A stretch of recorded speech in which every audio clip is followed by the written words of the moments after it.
Good morning, this is Pawan Petrov and you are listening to the morning show for managers. The topic for this morning is the knowing-doing gap. In most cases, the managers do not lack knowledge about what and how to do, but they lack the courage and discipline to put their knowledge into practice. And this comes as a surprise to the sponsors of the leadership programs that we start with every new project. The sponsors typically think that the managers lack the knowledge from several wagons of books and the business models that are being studied in the MBA programs. But all this technical knowledge is essential, but it is not the most important thing. Besides, it is readily available on Google and Amazon. The lack of knowledge rarely hinders managers in their daily work. The real obstacle are derived from the lack of courage and discipline. The managers are easily distracted when they do not have enough courage. They do not organize their time and priorities well. They tend to pay attention to the noise and not to the signals. When they lack enough courage, they put their comfort before their growth and the growth of the people in their teams. And comfort and growth cannot coexist. So it's not a question of more knowledge in order to improve the performance of the managers. It is a question of the real use of the already available or gained knowledge to set ambitious goals, to give inspiring negative and positive feedback, to delegate, to align the company's goals with the needs of the people, to stimulate and celebrate victories, to learn from mistakes, etc. In other words, we must address the gap between knowing and doing. The real things that stand in this gap are never material. There is no lack of supplies, budgets, or money. The real things that lack are courage, discipline, and adherence to the one's high standards. Falling in the gap of the knowing-doing gap is inevitable. The point is rather to note that the obstacles for overcoming everyday problems or crises are not related to the lack of knowledge, but they are related to the lack of use of this knowledge. So people tend to think that the problem is out there. No, it's not. The problem is 100% within. For example, if you want to achieve an even workload distribution in the team, you know that you should direct the new tasks to those who are less busy right now. You do not lack any special formula and knowledge on how to distribute the work effectively. However, instead of assigning the new tasks to the more available people, you choose to give assignments to those that are already busy. Why does this happen?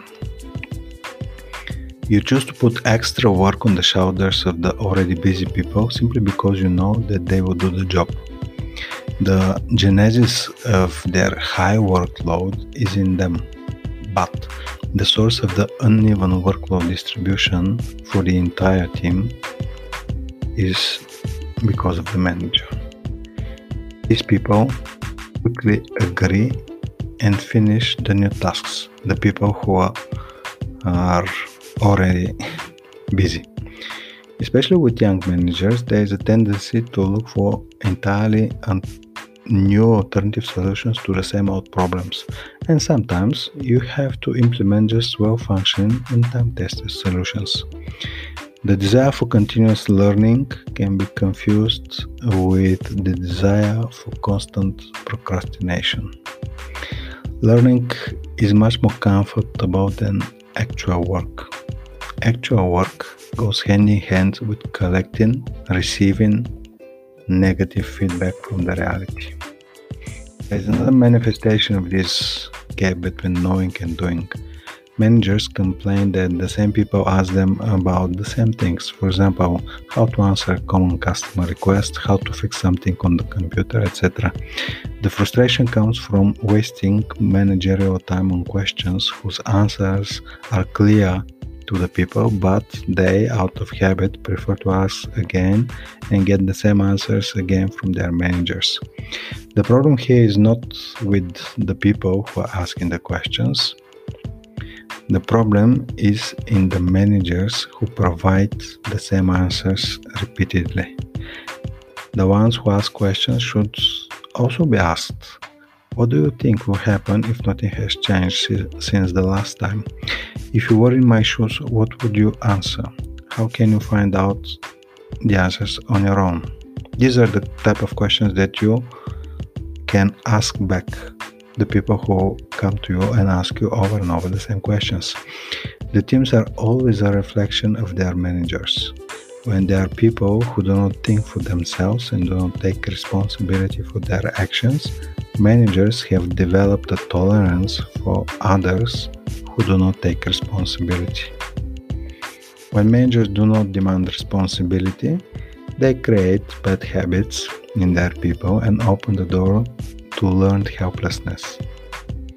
In this way, managers turn their people into walking mailboxes, which collect problems from the different corners of the company and bring them to their managers to solve.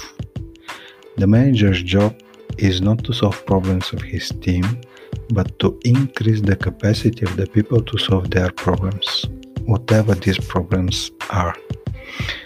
To help people improve and to solve their problems, you must first improve their thinking and attitude to deal with challenges. Your outstanding work with people always starts with a genuine work on yourself. That's it for today. Have a good day and see you soon.